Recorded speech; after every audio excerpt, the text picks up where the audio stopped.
વડોદરાના ગોરવા બીઆઈડીસી વિસ્તારમાં unique identification authority of India એટલે કે યુઆઈડીએઆઈના મુંબઈ પ્રાદેશિક કાર્યાલય દ્વારા અત્યાધુનિક આધાર સેવા કેન્દ્રનું ભવ્ય ઉદ્ઘાટન કરવામાં આવ્યું. આ પ્રસંગે સાંસદ ડોક્ટર હેમાંગ જોશી, ધારાસભ્ય કેયુ રોકડિયા, શહેર ભાજપ પ્રમુખ ડોક્ટર જયપ્રકાશ સોની, ગતિશક્તિ વિશ્વવિદ્યાલયના કુલપતિ ડોક્ટર મનોજ ચૌધરી સહિત અનેક મહાનુભાવો ઉપસ્થિત રહ્યા હતા. ડિજિટલ ઇન્ડિયાના વિઝનને વધુ મજબૂત બનાવતા વડોદરામાં હવે નાગરિકોને આધુનિક અને સુવિધાસભર આધાર સેવા કેન્દ્રની ભેટ મળી છે. નવા કેન્દ્રના કાર્યરત થતાં હવે આધાર કાર્ડની નવી નોંધણી, નામ સરનામા સહિતની વિગતોમાં સુધારા અથવા અન્ય સેવાઓ માટે લોકોને લાંબી કતારોમાં ઊભા રહેવાની જરૂર નહીં પડે. આ કેન્દ્રમાં કુલ 8 અત્યાધુનિક આધાર નોંધણી અને અપડેશન કાઉન્ટર્સ કાર્યરત કરવામાં આવ્યા છે, જેના કારણે દરરોજ 500થી વધુ અરજદારોને ઝડપી, પારદર્શક અને સરળ સેવા પૂરી પાડી શકાશે.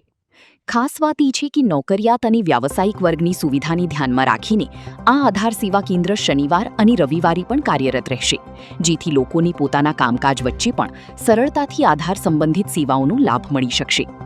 આ નવું હાઈટેક આધાર સેવા કેન્દ્ર વડોદરાના નાગરિકો માટે માત્ર સમયની બચત જ નહીં, પરંતુ વધુ ઝડપી, પારદર્શક અને જનકેન્દ્રિત સરકારી સેવાઓ તરફનું એક મહત્વપૂર્ણ પગલું સાબિત થશે.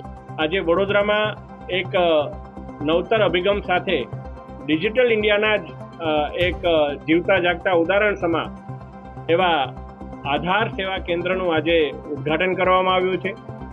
અમારા બંને લોકપ્રિય ધારાસભ્યશ્રીઓ, સયાજીગંજના ધારાસભ્ય શ્રી કેયુરભાઈ, અકોટાના ધારાસભ્ય શ્રી ચૈતન્યભાઈ અને આઈના ડિરેક્ટર શ્રી, અમારા બંને પ્રતિષ્ઠિત વિશ્વવિખ્યાત વિશ્વવિદ્યાલયો જેવા વિદ્યાલયના પણ બંને આદરણીય વાઇસ ચાન્સલરશ્રીઓ અને તમામ મહાનુભાવોની ઉપસ્થિતિમાં આજે આધાર સેવા કેન્દ્રનું ઉદ્ઘાટન કરવામાં આવ્યું છે. આધાર સેવા કેન્દ્ર એ જનતાની સુખાકારી માટે ઓનલાઈન, એની ટાઈમ, એનીવેર આ વિચારધારા સાથે આ આધાર સેવા કેન્દ્રનું આજે ઉદ્ઘાટન કરવામાં આવ્યું છે, જેમાં જે પ્રકારે પાસપોર્ટ સેવા કેન્દ્રની અંદર ઓનલાઈન અપોઇન્ટમેન્ટ લઈ અને વ્યક્તિ અહીં આવી અને પોતાનું પાસપોર્ટનું જે કામ કરી શકતા હોય, એ જ રીતે ઓનલાઈન અપોઇન્ટમેન્ટથી આધાર સેવા કેન્દ્રની અંદર કોઈ પણ વચેટિયાઓના દરમિયાનગીરી વગર અહીંયા આવી ટોકન લઈને ખૂબ જ સુવિધાજનક રીતે એમનું કાર્ય તેઓ કરી શકતા હોય છે. આનો જાતે મેં આજે અનુભવ કરી અને મારું પણ ઓનલાઈન બાયોમેટ્રિક આજે મેં પૂર્ણ કર્યું છે. એની પ્રક્રિયા બાયોમેટ્રિકની હું વાત કરું તો હવે બાળકોમાં પણ બાયોમેટ્રિકની ખૂબ જ તાતી જરૂરિયાત ઊભી થઈ છે.